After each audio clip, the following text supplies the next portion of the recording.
Na série que estamos estudando, visando ver como que foi formada esta nação que serviu a Deus no passado, a nação de Israel, muitos princípios aparecem já na vida de seus patriarcas. Um deles que você vai notar hoje, por exemplo, é que para essa nação, todas as suas leis e todos os seus acontecimentos, valia muito a vida das pessoas.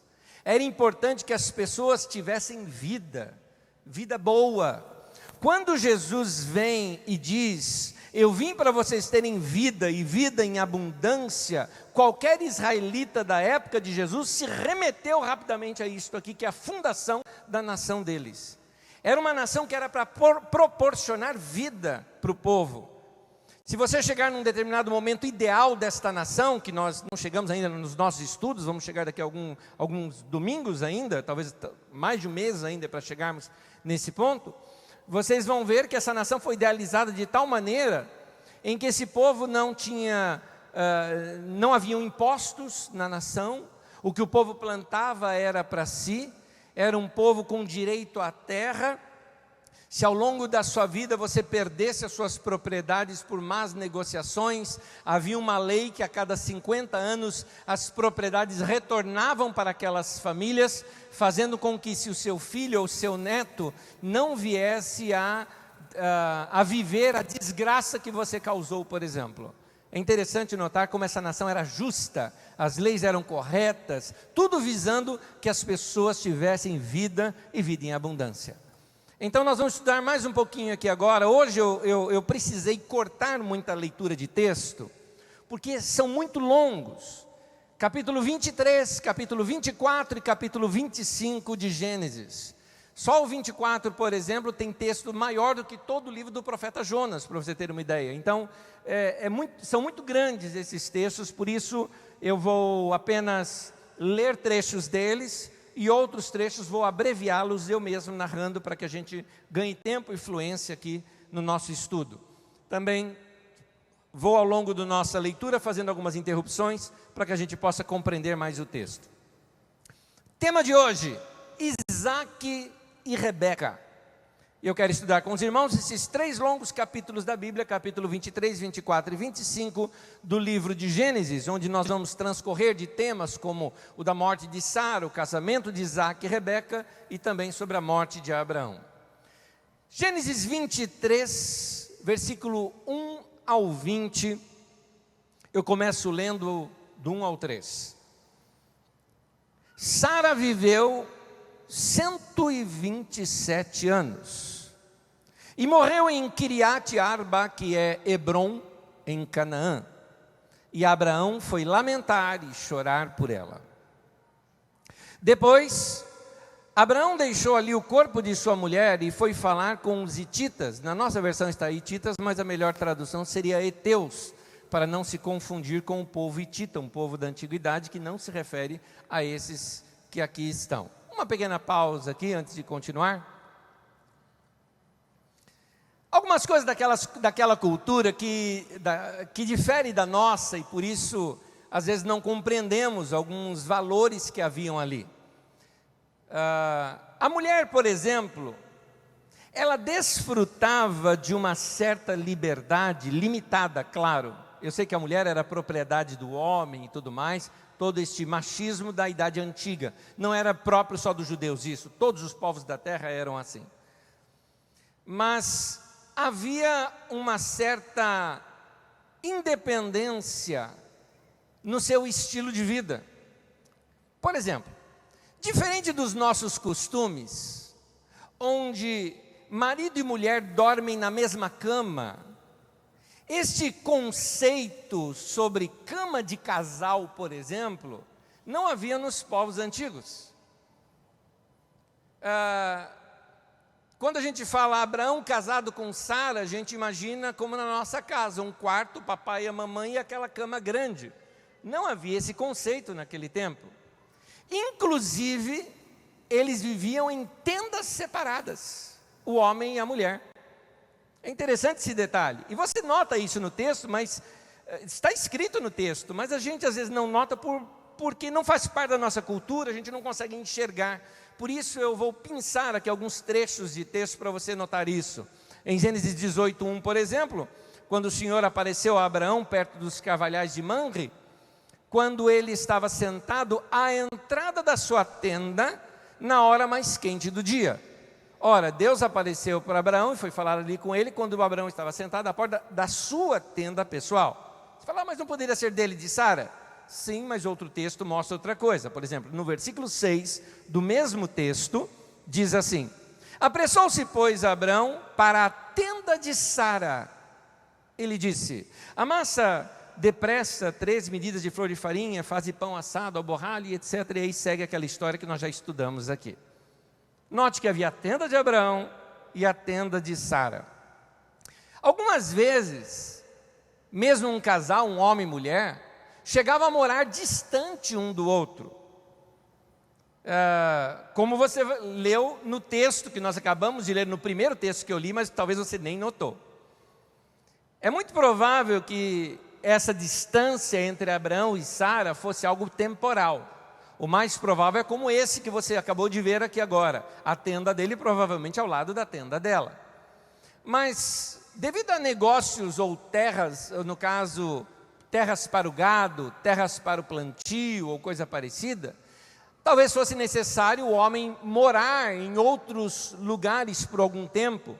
Tempo de plantio, tempo de colheita, tempo de novos pastos para o gado, enquanto a mulher continuava morando na sua tenda. Por exemplo, o capítulo anterior narra que Abraão foi morar em Berseba. Agora, Sara continuou morando ali perto de Hebrom. No capítulo 22:19, fala, então voltou Abraão aos seus servos e juntos partiram para Berseba, onde passou a viver. Abraão foi morar em Berseba por causa do gado. E Sara continuou morando ali perto de Hebrom. Não era tão longe um do outro, mas havia uma distância considerável. Nesse texto que nós lemos, nós vemos que Sara morreu em Kiriat Arba, que é Hebrom. Hebrom é antes o lugar onde Abraão tinha sua tenda. O texto diz que Abraão foi para lá para lamentar e chorar por Sara. Nós mesmos lemos isso, talvez não percebemos, mas Abraão foi para lá para chorar e lamentar-se por Sara. Seria um anacronismo nós dizermos que Abraão não amava Sara, que estava longe dela, que não era um marido presente. Isso seria nós pensarmos a vida de um povo nômade com a cabeça que nós temos hoje, de uma megalópole, que mora-se numa megalópole, tudo apertadinho, tudo muito próximo. No entanto, eu acredito que aqui se tem uma pepita de ouro, né, de sabedoria, para nós aplicarmos nos nossos relacionamentos. O que eu quero tirar desse texto é que um pouco de independência e liberdade faz bem ao relacionamento. A mulher precisa do seu espaço.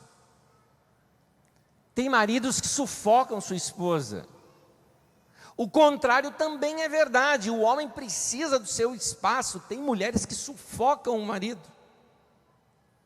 Tem filhos que sufocam a mãe. A mãe é praticamente a empregada doméstica. Tem mães e pais que sufocam seus filhos. Não dão a eles a liberdade que eles mesmos usufruíram na juventude e não dão aos seus filhos.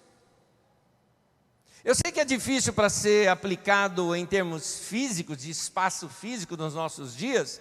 Afinal de contas, a maioria de nós moramos em casas pequenas relativas ao espaço que o povo daquela época vivia. Alguns de nós moramos em apartamentos que são minúsculos, onde todo mundo está muito próximo de todo mundo.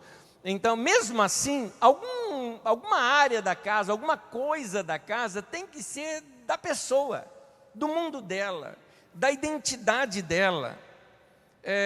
Coisas simples, como, por exemplo, a liberdade que a mulher tem de sentar-se na televisão e assistir os seus programas, na hora em que ela gosta de estar ali. A liberdade que uma criança tem de ir para um canto brincar, a liberdade que o marido tem de assistir um jogo, ou quem sabe ficar quieto de canto sem falar nada.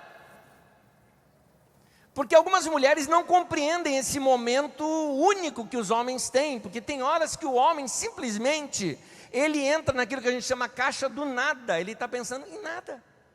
Nada. E quando ele está pensando em nada, ele não tem nada para falar.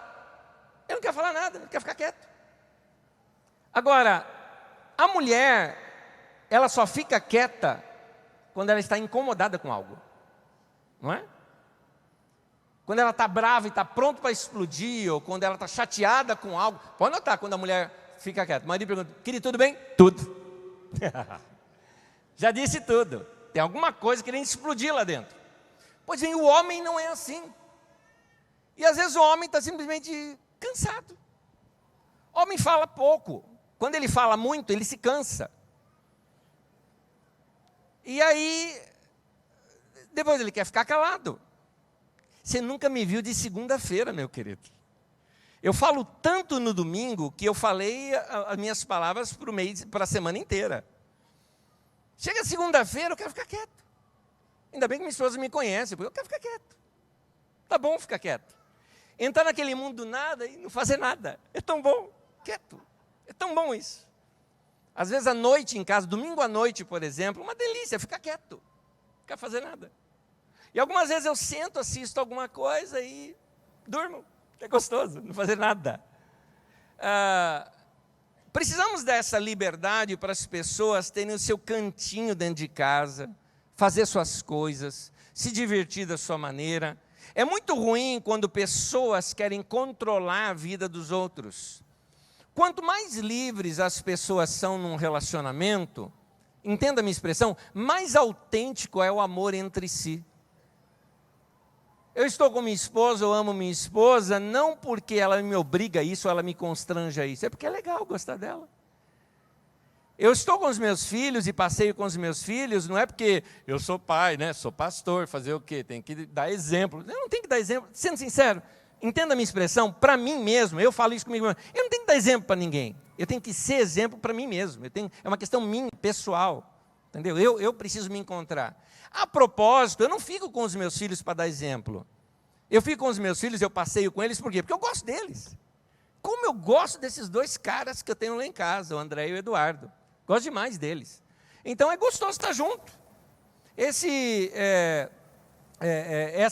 Essa liberdade que nós temos de cada um ter o seu mundo, também cria em nós essa vontade de estar juntos. Amores controlados, amores subjugados, não é amor. Porque o desejo de controlar é egoísmo, e egoísmo e amor são duas coisas opostas, não convivem egoísmo e amor. Tem gente que quer controlar outra pessoa e diz, não, mas é porque eu te amo que eu estou fazendo. Não ama nada. É teu jeito controlador de ser, é teu jeito dominador de ser. Dá liberdade para a pessoa. Deixa a pessoa te amar da maneira dela.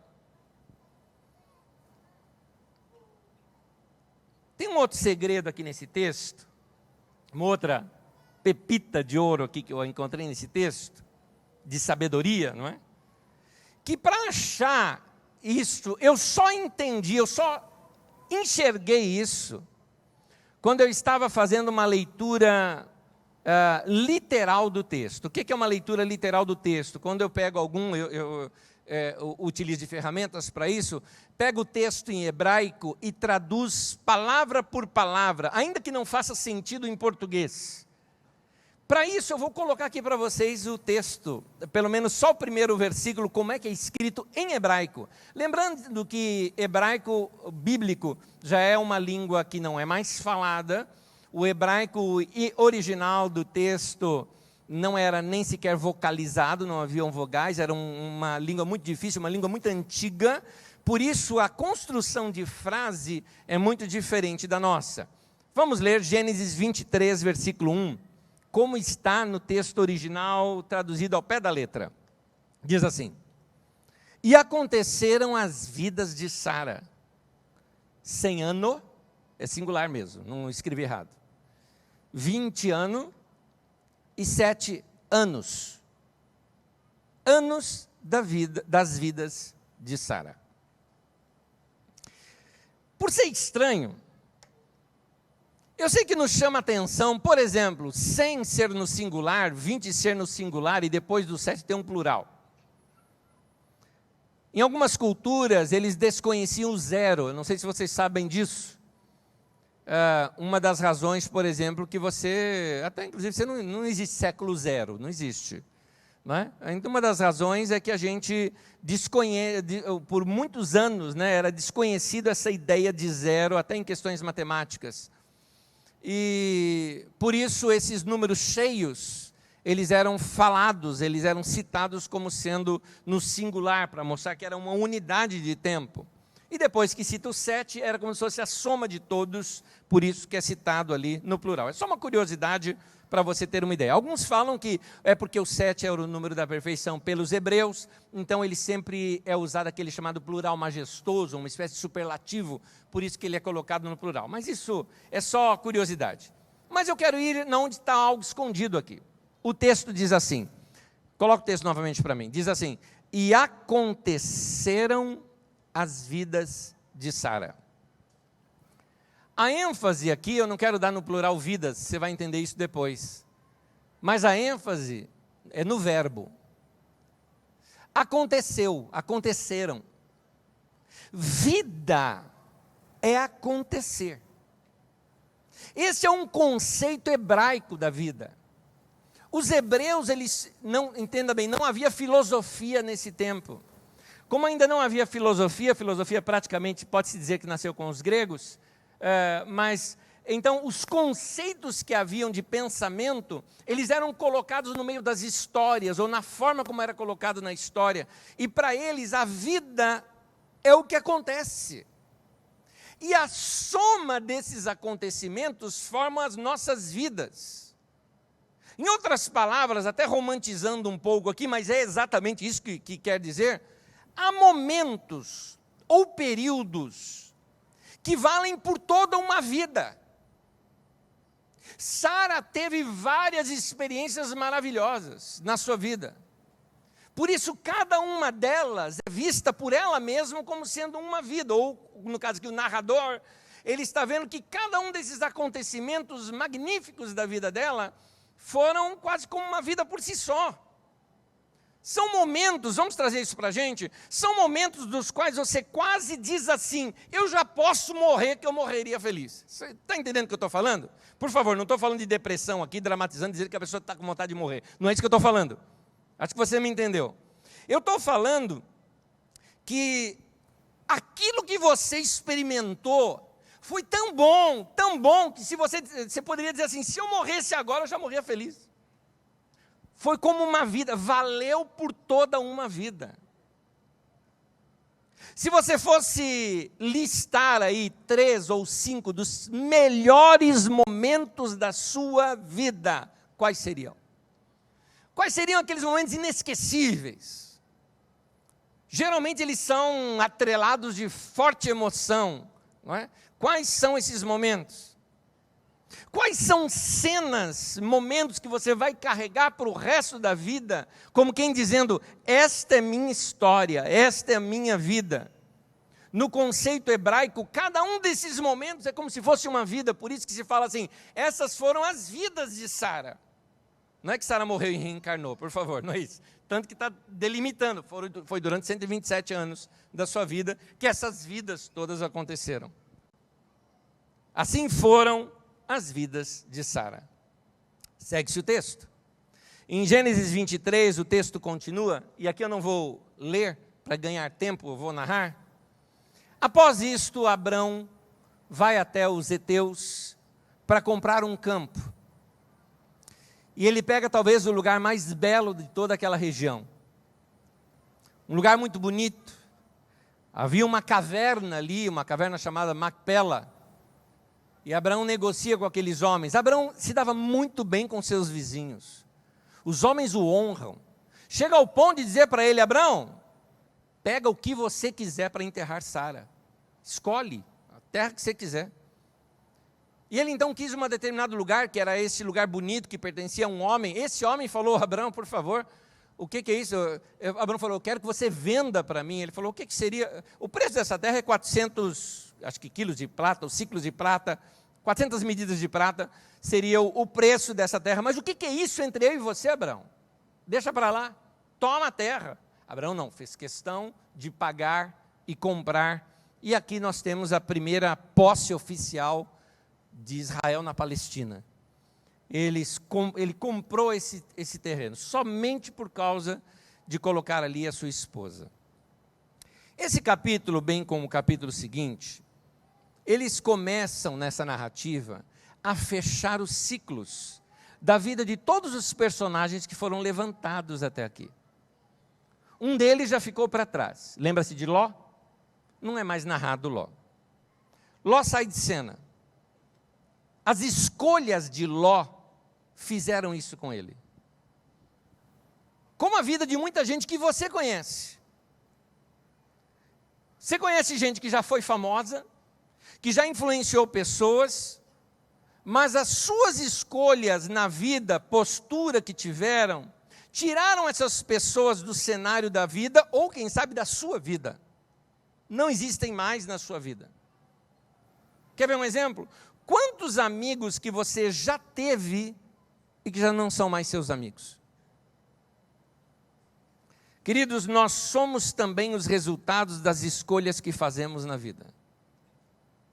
A Bíblia fala do acaso da vida. O acaso vem sobre todos. Tem situações que são acidentais, vem sobre todos. Mas não é só isso que é a vida. A vida também tem a ver com as escolhas que nós fazemos. Ló, como dizia minha avó, teve o olho maior que a barriga, escolheu um lugar sem refletir, quis se enriquecer demais, quis levar vantagem em tudo e acabou a vida no anonimato, sem ter nada. A vida de Ló é uma boa lição para gente gananciosa. Aliás, fica aí mais uma lição de vida, ressaltada no Novo Testamento, em 1 Timóteo 6, versículo 9 e 10, diz assim: os que querem ficar ricos caem em tentação, em armadilhas e em muitos desejos descontrolados e nocivos. Descontrolados que a pessoa não percebe que ela está daquela maneira. Ela se torna má sem perceber que está. É como o famoso anel que a gente brinca como símbolo ali do Senhor dos Anéis. Transforma o jeito da pessoa ser. Que levam os homens a mergulharem na ruína e na destruição, pois o amor ao dinheiro é a raiz de todos os males. Algumas pessoas, por cobiçarem o dinheiro, desviaram-se da fé e se atormentaram com muitos sofrimentos. Tem pessoas que não percebem isso, que a sua ganância está levando para a ruína. E isso a Bíblia nos alerta bastante e nos deixa como exemplo a vida de Ló, que simplesmente sai de cena e não acontece na história. Você não vai ver na narrativa de Ló assim, essas foram as vidas de Ló. Não. Infelizmente, Ló sai de cena e não acontece. É interessante notar, no Antigo Testamento, alguns homens, como por exemplo da descendência ali de Sete, por exemplo, vai narrando assim: e ele viveu tantos anos, gerou filhos e filhas, viveu mais tantos anos e morreu. Viveu tantos anos, gerou filhos e filhas, viveu mais tantos anos e morreu. Já dos descendentes de Caim é citado assim: e ele nasceu, gerou tantos filhos e morreu. Não diz quantos anos eles viveram. Essas pessoas não aconteceram. Eles eram ruins, eles eram maus. A vida deles não aconteceu, a vida passou, não foi registrada. Já Sara morreu, mas teve vidas, teve acontecimentos, sua vida aconteceu, ela viveu bem, teve problemas? Teve erros? Teve, mas experimentou uma libertação de Deus. Deus, por exemplo, a liberta lá do Egito, como nós já estudamos aqui. Deus atende a oração dela e se sentiu querida por Deus. Deus dá a ela um filho na velhice. Deus mesmo envia anjos para falar com ela, coisa que naquele tempo não se fazia, só se dirigiria a um homem. Os anjos se dirigem a ela também para falar com ela. Ela certamente curtiu muito seu filho. Deve ter sido muito próxima de Isaac. Eu acho que Sara e Isaac tinham assim, um relacionamento muito próximo. Tanto que o homem Isaac, já homem, formado, entra em depressão depois que a sua mãe morre. E a história que segue agora. Gênesis capítulo 24. Eu não vou ler o texto de Gênesis 24, no entanto, vou narrá-lo aqui para vocês. O texto mostra Isaac fica deprimido com a morte da mãe. Ele perde noção da vida, do tempo, de espaço.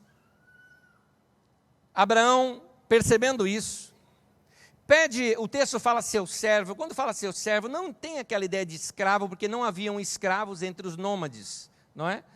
O tipo de escravatura que havia era um pouquinho diferente. Havia aquelas possessões, como é o caso de mulheres, Sara com a sua escrava ali, Agar, mas não escravo como nós entendemos aqui, que são de trabalho forçado, por exemplo. Esse homem mesmo, ele era responsável por toda a parte econômica da vida de Abraão, ou do povoado ali de Abraão, uma espécie de um empregado de confiança.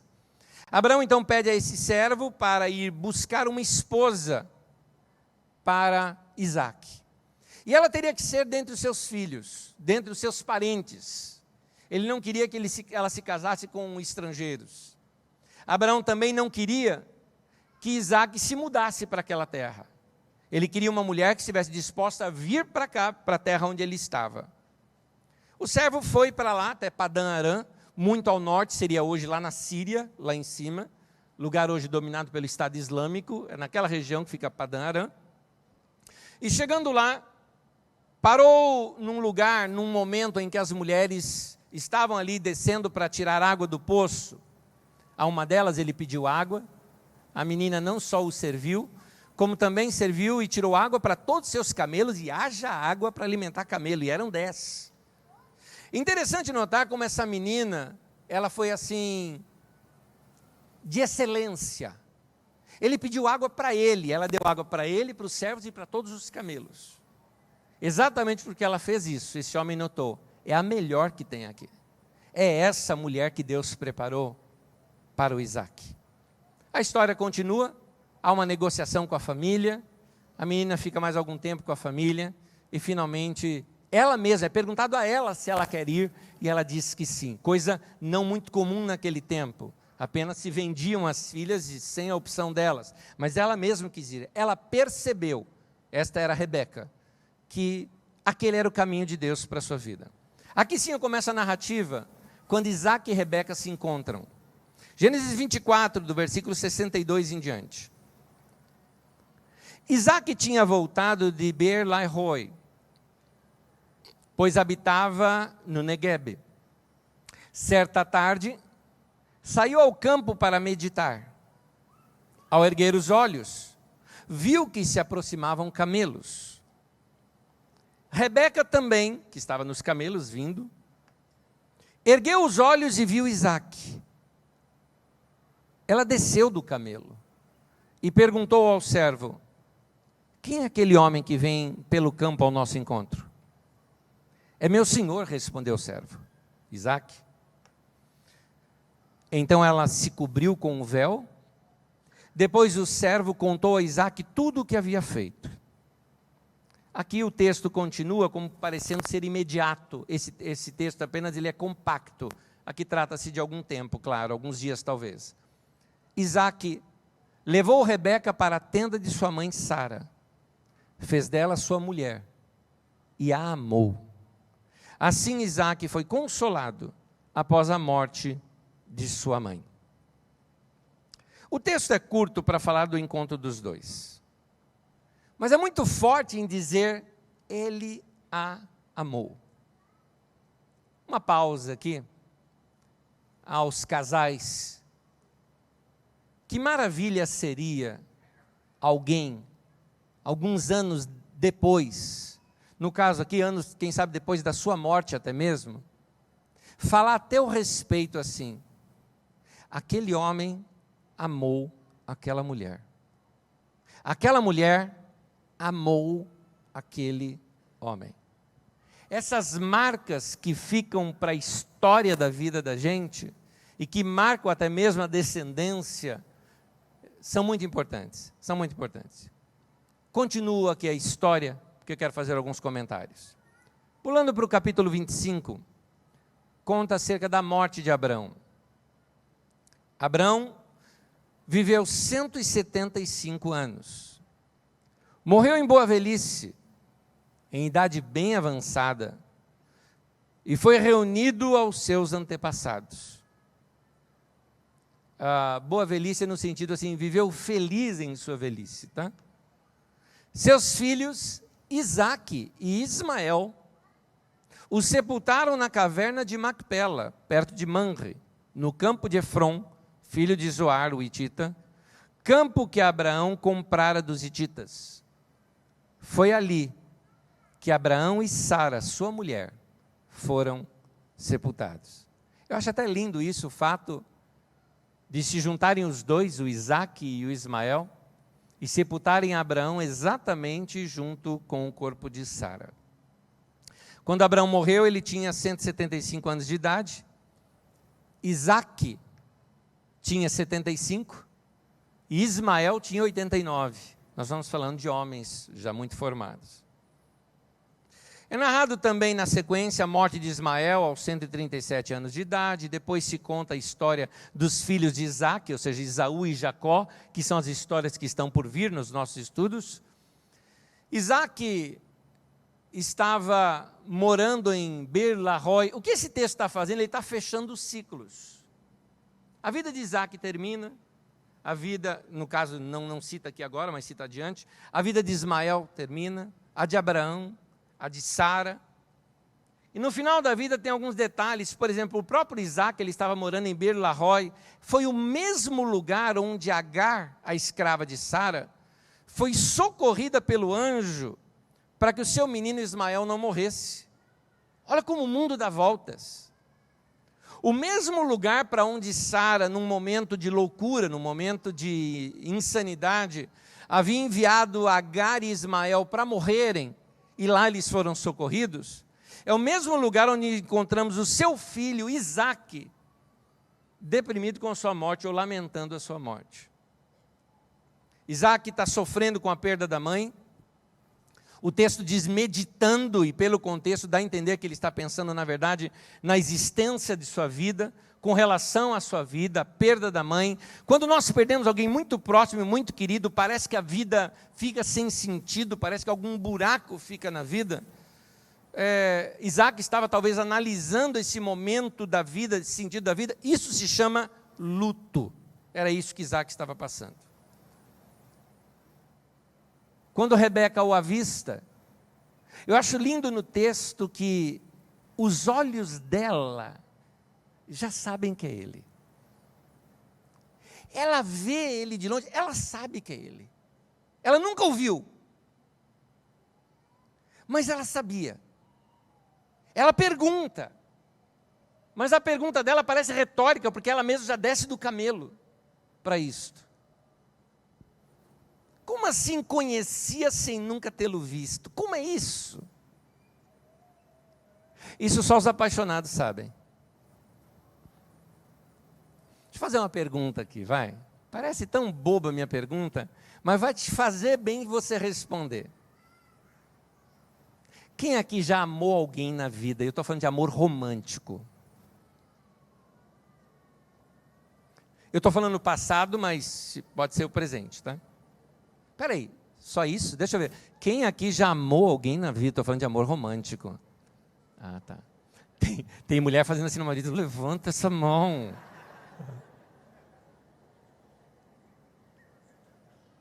Aí ela joga o cabelo assim para o lado, né?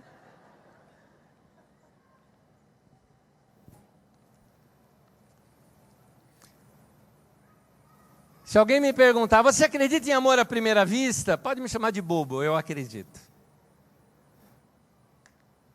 Só os apaixonados entendem isso. Os poetas também sabem essas coisas. Uma das poesias mais lindas que eu conheço nesse sentido é de Fernando Pessoa, vou repeti-la aqui para vocês. Fernando Pessoa diz assim: quando te vi, amei-te já muito antes, tornei a achar-te quando te encontrei.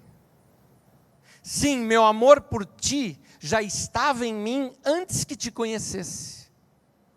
Então, eu te conhecia sem o saber. Agora que te encontrei, reconheci o rosto que eu já amava sem saber. Tu, minha amada, já existia em mim desde antes do começo dos mundos. Algumas pessoas podem dizer, não entendi nada. Só os apaixonados entendem essas coisas. Isaac amou. E é interessante que o texto aqui ele é construído como uma porção de sabedoria, quase que no auge do texto mostra o romance entre um homem e uma mulher. Agora era o momento de Isaac viver as suas vidas, como Sara, sua mãe, tinha vivido as delas. Para o hebreu, é isso que eu quis dizer, que o sentido da vida é acontecer. A vida é vida quando ela acontece. Esse é o sentido que eles trazem sobre vida. A vida se vive. Quem não vive a vida que Deus lhe deu é como se não tivesse vivido. E quem viveu bem a vida que Deus lhe deu, cada momento bem vivido vale como que por uma vida. É como se a gente tivesse, assim como Sara, vivido muitas vidas dentro de uma só. E esse é o conceito hebraico sobre vida. Até aqui é a interpretação do texto. Daqui em diante eu quero tirar 2 lições sobre vida, que eu quero repartir com vocês aqui nessa manhã, e eu tenho certeza de que você pode sair daqui hoje já praticando algumas coisas. Primeiro delas, deixe a vida fechar os seus ciclos. Eu estou falando com aqueles que estão experimentando mudanças na sua vida. A gente tem mania de se desestabilizar quando tem mudança.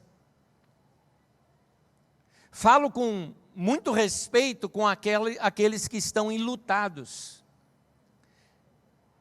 Gente que amava pessoas que não estão mais aqui entre nós, morreram. Falo também com aqueles que perderam alguém significante em sua vida, e talvez não seja por luto, perdeu por quebra de relacionamento. Há um texto na Bíblia Sagrada que faz o povo encarar uma situação como essa. Havia um grande líder em Israel. Tanto que esse líder ele é lembrado em toda a história de Israel, o grande Moisés. Esse cara era o cara. Ele bate na rocha, a rocha sai água. Ele vai lá, põe lá no mar, o mar se abre. O cara é o cara.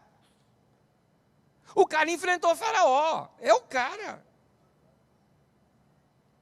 Josué, capítulo 1, versículo 9.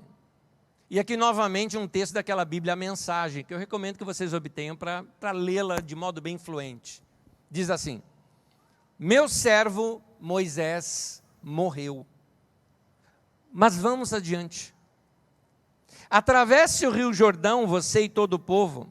Entre na terra que eu estou dando ao povo de Israel. Note essa frase. Moisés morreu. Mas vamos adiante.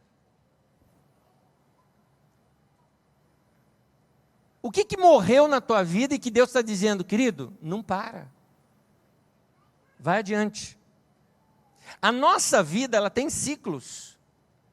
Termina um ciclo, começa outro. E se você quer ser sábio na vida, sabedoria está em saber compreender quando um ciclo na sua vida passou, acabou. E você precisa abrir portas para um novo ciclo na sua vida. Para um tempo novo na sua vida. Eu já encontrei uma menina uma vez de 16 anos de idade dizendo, eu quero morrer. E eu querendo entender ali qual era o motivo daquela depressão, o namorado tinha deixado ela. O amor da minha vida, 16 anos, querido, você tem ainda muito. Não é bem assim. Você tem que saber que há ciclos na vida da gente que passa, que acaba. Quem aqui já levou fora? Levanta a mão. Vai, levanta, vai, tem vergonha? Eu já levei, qual o problema? Qual o problema? A vida dá volta. A vida dá volta. Eu amei, confesso para vocês, eu amei, depois de muitos anos, já na adultidade, encontrar uma pessoa que me deu fora. Amei. Eu estava mais bonito. Gostei. Gostei mesmo. Ruim foi para a pessoa, porque nem a conheci. Esse foi o caso. Pessoa que disse assim, você não está me conhecendo? Não.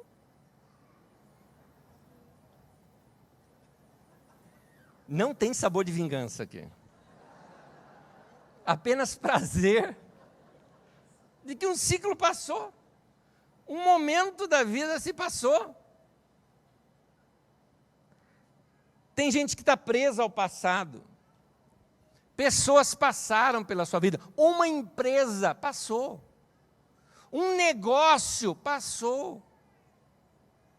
Ou naquele tempo a gente ganhava dinheiro pra caramba. Ganhava, mas já gastou no que tinha que gastar, já investiu no que tinha que investir. Meu querido, passou.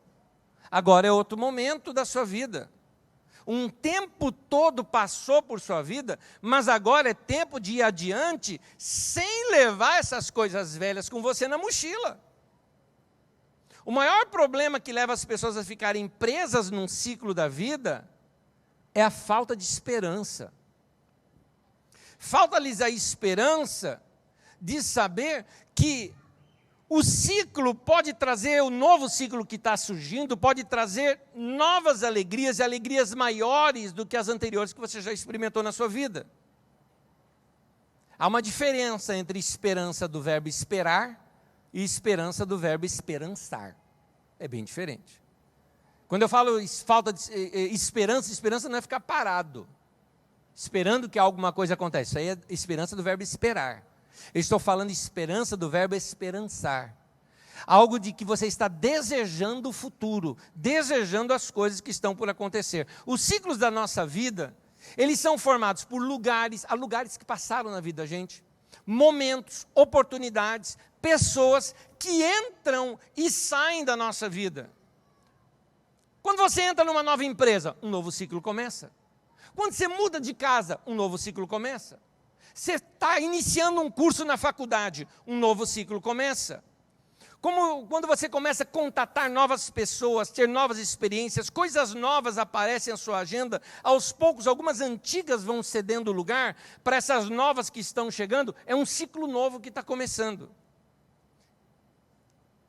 E todo ciclo tem seu começo, meio e fim. E esse texto de Gênesis nos mostra o fim desses ciclos.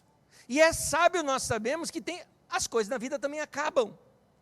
Mas elas acabam para dar lugar ao novo. Se o velho não vai, o novo não entra. Existem pessoas que Deus coloca em nossos caminhos por uma época, por um período, mas elas não vão estar ali para sempre. Se nós ficarmos presos a essas pessoas, ao invés de nos ajudar, essas pessoas irão nos segurar. Nós precisamos ser maduros para saber entender quando um tempo da nossa vida acabou e seguir a nossa vida, sem desfazer amizade, sem problemas, mas simplesmente, vamos seguir a vida. Foram bons por um tempo, mas agora nós temos que crescer mais, a vida continua. Existem pessoas, sim, que vão estar para sempre no nosso coração, mas não servem mais para a nossa vida. Tem gente que é assim. As coisas estão mudando. É uma nova época, é um novo tempo. Se nós conseguirmos ver essas mudanças dentro de uma perspectiva correta, nós vamos aproveitar o melhor dessas mudanças. Às vezes nós até pensamos que nunca mais vamos conseguir levar a nossa vida adiante sem essa ou sem aquela pessoa, mas Deus quer que você cresça. Ele está falando, Moisés morreu. Mas é importante que você vá adiante. Eles cumpriram o propósito na vida da gente, mas agora é tempo de seguir adiante. Amém, queridos? Então, primeira lição fica aí para você, deixa a vida fechar os seus ciclos. Isso é muito importante para você. Segundo e último, faça a sua vida acontecer. Como nós vimos, a vida acontece. E quando a vida acontece para a gente, ela vale por muitas. Então o que você precisa fazer? Fazer a sua vida acontecer. Uma das coisas que acaba com a vida da gente é algo chamado rotina. Eu sei que algumas coisinhas na vida da gente tem que ser rotineira, mas é coisa de organização pessoal. Lugar onde se deixa chave e documento, sempre o mesmo lugar. Rotina. Algumas rotinas são importantes, mas não é disso que eu estou falando. Eu estou falando daquela vida rotineira, quando as coisas começam a ficar chato e você precisa colocar um pouquinho de criatividade ali, porque senão a vida não está acontecendo. Se nós não prestarmos atenção, nós vamos estar comendo por 10 anos, 20 anos da nossa vida o mesmo tipo de comida, você não varia o prato. Você vai estar ouvindo as mesmas músicas. Você sabe que está ficando velho quando você usa a frase, no meu tempo.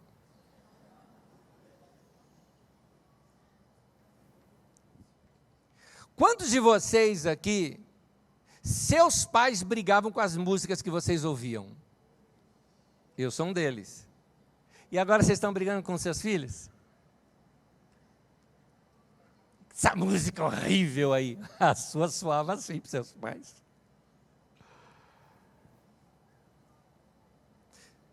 Se nós não prestarmos atenção, a gente vai ouvir as mesmas músicas, frequentar os mesmos lugares. Alguns de vocês compram roupa na mesma loja. E alguns ainda mantêm o cabelo igual quando era criança. Você já percebeu que tem alguns carinhas que são assim? Você olha para eles e fala, quando era criança era igualzinho. A mesma coisa. Nossa vida vai ficando estreita, sem criatividade. Talvez seja essa a razão que muita gente já até perdeu o entusiasmo para a vida. Nós precisamos, entenda aqui a minha expressão, é importante até você saber a raiz etimológica dela. Nós precisamos acordar para a vida. Tem gente que está dormindo para a vida, você precisa acordar. E a palavra acordar ela é muito interessante, porque a palavra acordar vem do coração. O cor ali tem a ver com o coração. Acordar não significa abrir os olhos de manhã e trabalhar. Acordar significa botar o coração na vida. Isso é acordar. A palavra cor tem muita relação com isso também. Então, acordar tem a ver com colocar o coração na vida e colorir a vida. Quem não faz isso está dormindo. Quem não faz isso não está vivendo. Quem não faz isso, a vida não está acontecendo, então ele não tem vida. Lembra que eu te falei que o princípio? A vida acontece. E você precisa fazer a sua vida acontecer, você precisa acordar para a vida. Quando você faz as coisas de modo rotineiro, você não está colocando o teu coração naquilo. É rotineiro. Nota, por exemplo, quem aqui já teve a experiência de ter um carro zero? Quem já teve essa experiência? Quem é motorista sabe que é uma das experiências mais fantásticas da vida. Aquele cheirinho é maravilhoso. Aquela coisa de você entrar num automóvel é fantástico, é gostoso demais aquilo. É uma experiência nova, porque mexe com visão, mexe com o seu olfato, mexe com tato, mexe com tudo com você. É uma delícia aquilo. Acontece que, com o tempo, esse carro vai deixando de ser lavado, vai ficando sujo, você come dentro do carro, e aí as coisinhas vão acontecendo, pontinho de ferrugem, e aí você dirige como qualquer outro carro, como qualquer outra vez na sua vida. Você percebeu que você não está mais com coração naquilo, ele não tem mais sentido para você. Isso que eu usei como exemplo no carro pode acontecer com a vida, pode acontecer com pessoas. Então você precisa acordar para a vida. Uma das formas da gente acordar para a vida é ver coisa nova. E uma das formas de ver coisa nova, quer ver uma, ao seu alcance, leitura. Vai ler, querido, vai ler. Ler expande a sua cabeça. Vai ler um romance, vai ler uma aventura, Vai ver um livro policial, uma história bem-humorada, alguma coisa que faça bem a você. E eu não estou falando livro para aprender, não. Estou falando livro para diversão. Procure ler coisas diferentes da sua cultura. Que tal ler um bom livro? Uma boa leitura, ela tem o poder de nos levar para outros lugares, de nos fazer viajar para países que nós nunca fomos e talvez nunca iremos. Escuta isso. Eu já fui para o Azerbaijão, para o Nepal, para as montanhas do Himalaia, já fui para Paris, para Roma, cidades da Áustria e da Bulgária. Todos esses lugares eu fui sem nunca ter lá pisado os meus pés. Foram os livros que me levaram. No livro eu já fui criança, já fui refugiado, já fugi de um assassino, já fui presidente. Já fui cientista, já fui detetive, já fui padre, já fui um homem traído pela mulher, mas que continuava apaixonado. Já fui criança abandonada, já fui um idealizador, já fui um político de respeito. Já fui um ator, já fui um jogador, já fui um escritor, já fui um espião. Os livros me fizeram ser coisas que eu nunca fui e talvez eu nunca serei. Os livros trabalharam com a imaginação, a criatividade, me fazendo ver que a vida não é só aquilo que nós captamos com os nossos sentidos físicos. Me fizeram ver que o mundo de fantasia que eu tinha quando eu era menino ainda existia dentro de mim e que esse dom da imaginação que me fora dado por Deus estava agora na minha adultidade já sendo redescoberto. Os livros fizeram isso. Quem não lê se limita a viver apenas o que o mundo exterior lhe oferece, sem poder desfrutar essas criações da sua interioridade. Quem não lê se limita a andar apenas em lugares que seus pés lhe possibilitam levar. Quem não lê compreende menos o ser humano, que na vida de um escritor nos permite entrar nos seus arquivos mais íntimos e secretos. Então, ler um bom livro é ler a mente do outro e navegar na imaginação do outro. Meu irmão, expanda a sua vida. Amplifique-se mais um pouco. Está entendendo? Expandir a vida. Não é, por favor, não expanda fisicamente a sua vida. Né? Expanda a sua vida. Vai fazer coisas diferentes.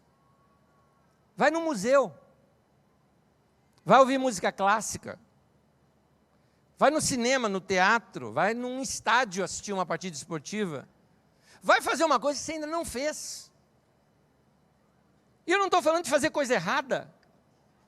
Estou falando de você fazer coisas saudáveis, que vão ampliar a tua mente. Ah, eu acho que isso aí não vai ser bom para mim. Como é que você sabe que você nunca experimentou?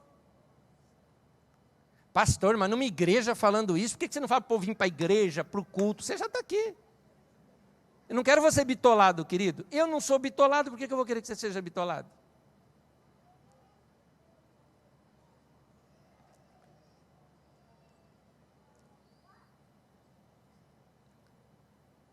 Querido, desenvolva seu conhecimento em outras áreas da sua vida.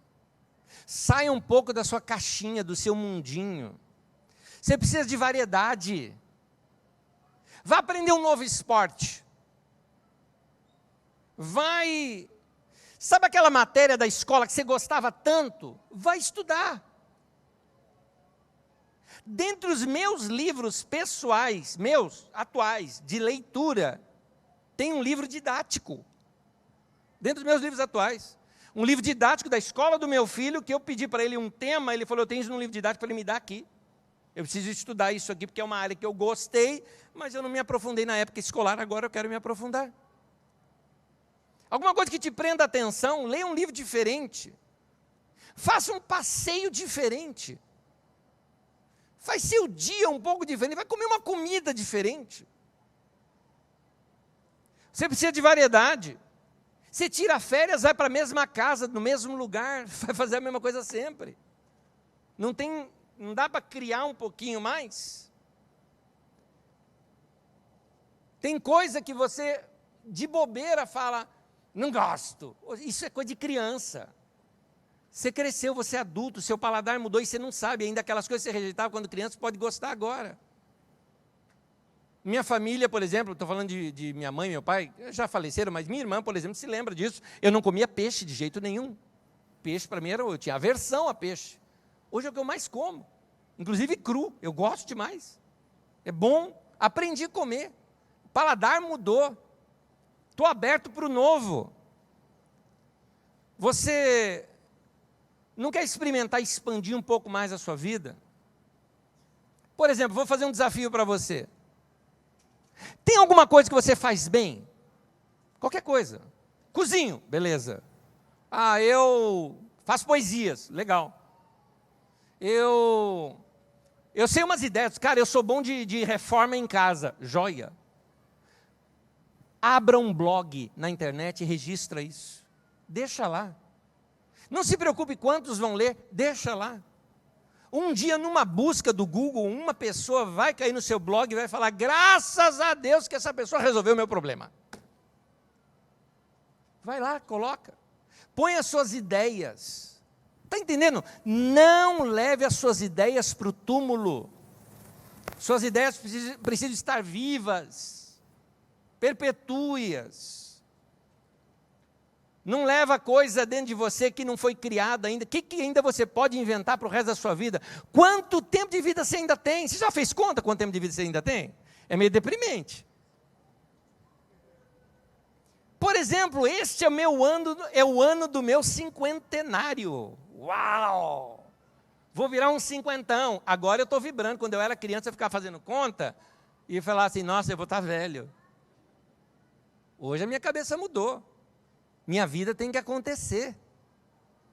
Quanto tempo de vida útil eu ainda tenho? Eu tenho que pensar nisso, então eu tenho que registrar tudo.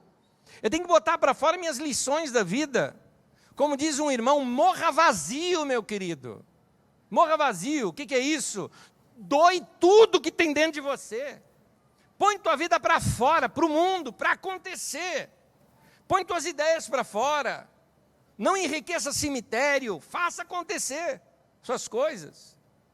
Um casal muito querido, amigos meus, membros dessa nossa comunidade, anos atrás estavam curtindo sua primeira filhinha.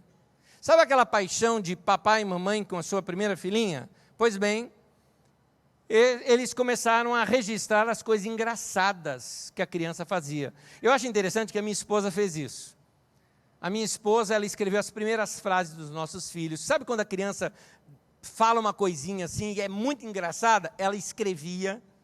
Dia desses nós pegamos aquelas anotações dela e ficamos lendo para os meninos. Se esborrachavam de rir. Que coisa gostosa de vê-los novamente como bebês, como crianças. Esse casal, já mais antenado, criaram um blog na internet e começaram a colocar essas frases. Aí eles perceberam que muita gente curtia e falou, não, isso aqui não pode ser só nossa história, pode ser a história de muita gente. E abriu para outras pessoas também escreverem. Hoje existe um site chamado frasesdecrianças.com. Dá uma entrada você, papai e mamãe que trouxe os bebês aqui, dá uma entradinha lá.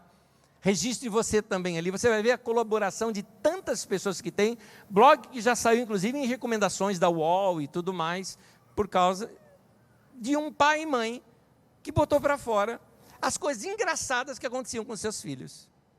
Então, faça acontecer, meu irmão, faça acontecer. Nós precisamos de renovação. Sem renovação, a nossa vida acaba perdendo seu encanto. Com o passar do tempo, as coisas que a gente faz rotineiramente, faz tudo perder o significado. É assim no amor, que é sufocado pela rotina. É assim também nos relacionamentos, que pela falta de criatividade perde a graça. É por isso que você vai ouvir depois algumas pessoas falando, não sei se eu amo mais. A vida perde a graça quando a gente perde a criatividade.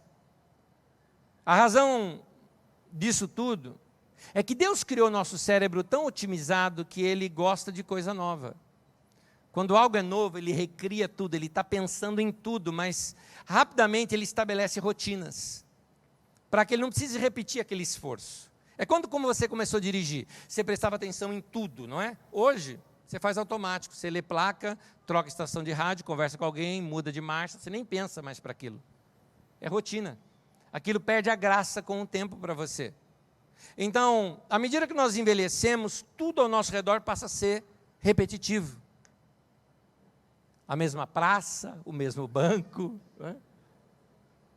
As coisas são repetidas na vida da gente, as mesmas piadas, as mesmas reclamações, tudo parece repetitivo. E como eram as novidades que faziam a mente da gente trabalhar, dando a sensação que o tempo da nossa vida era muito produtivo, essas novidades não estão mais presentes, e aí vem aquele sentimento de tédio, de rotina, de monotonia e de chatice. É por isso que nós precisamos de renovação e de mudanças, amém?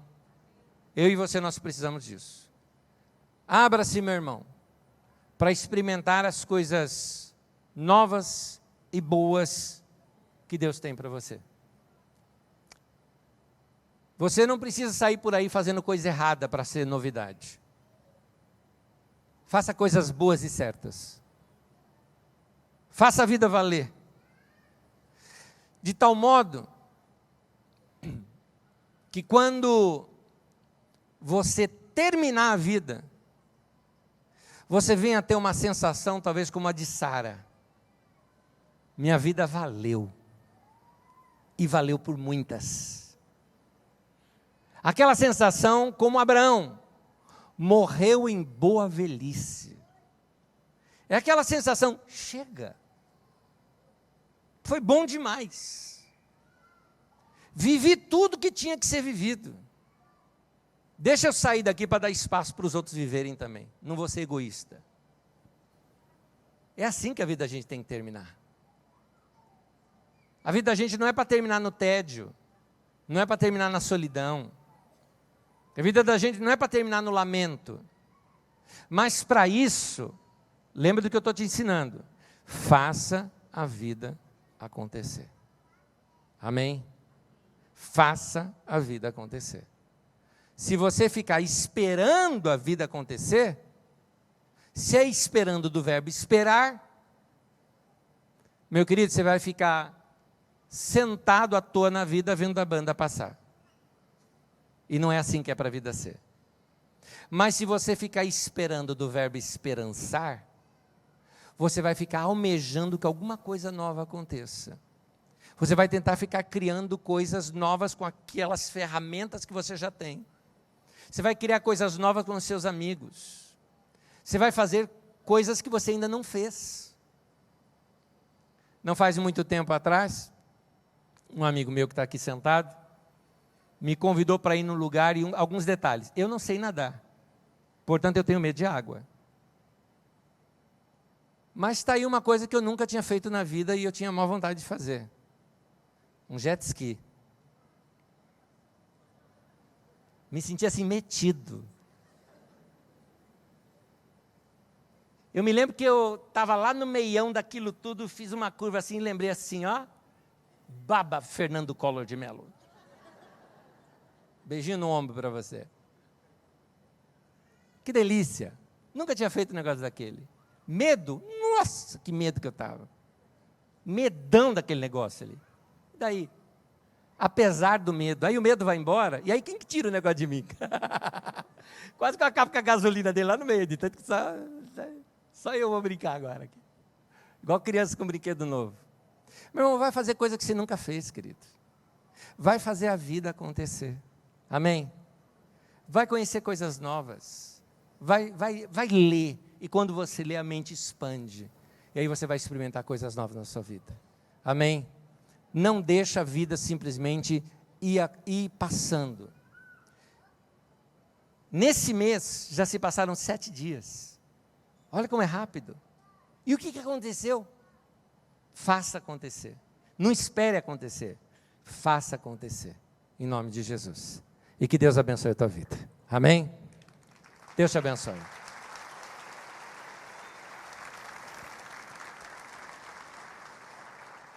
Fique em pé um minuto comigo, eu quero orar com você e nós vamos terminar. Vamos dar as mãos, vamos orar.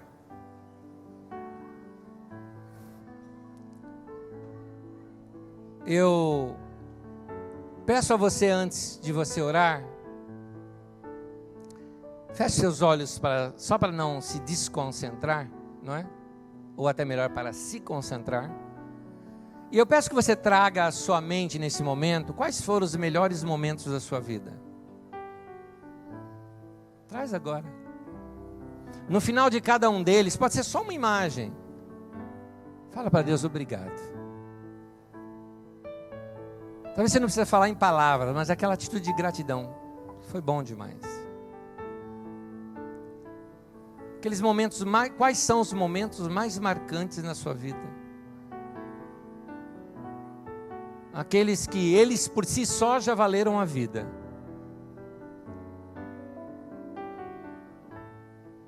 Agora podemos orar. Senhor, obrigado por tudo isso que aconteceu na nossa vida. Nós te agradecemos porque nossa vida aconteceu.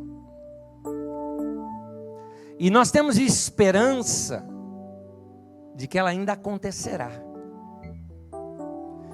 Por isso, se foi bom tudo o que aconteceu e só por isso já valeria a vida, o que é que me espera ainda na minha vida?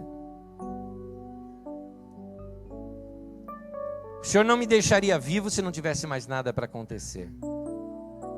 Se eu e cada um dos meus irmãos ainda permanecemos vivos, é porque tem vida para ser acontecida em nós. Abra os nossos olhos. Amplie a nossa vida. Nos leva a viver o melhor do Senhor aqui na terra. Obrigado pelo teu amor, obrigado pela vida que o Senhor nos deu, obrigado por tudo que já passou. Mas é preciso seguirmos adiante. E nós vamos firmes com os nossos olhos no autor e consumador da nossa fé, sabendo que o melhor do Senhor ainda pode acontecer na nossa vida. Obrigado, Senhor. Abençoe cada um dos meus irmãos, console-os enlutados, cicatrize as feridas daqueles que se feriram num relacionamento emocional, sara o coração das pessoas que estão adoecidas nos seus relacionamentos, com filhos, com pais, com marido, com mulher, com pessoas que passaram por suas vidas. Mas dê aos meus irmãos esta esperança de que algo bom ainda está por acontecer, que tem uma vida toda ainda para se viver. Faça a vida dos meus irmãos acontecer, Senhor. Eu te peço que já nessa semana a nossa vida aconteça, que ela não passe somente, mas que ela aconteça. Que nessa semana possamos experimentar coisas que a gente não vê a hora passar, de tão bom que foi, que parece nos arrebatar do tempo. Faz isso em nós. Eu te peço, Pai, no nome de Jesus. Amém, amém, amém.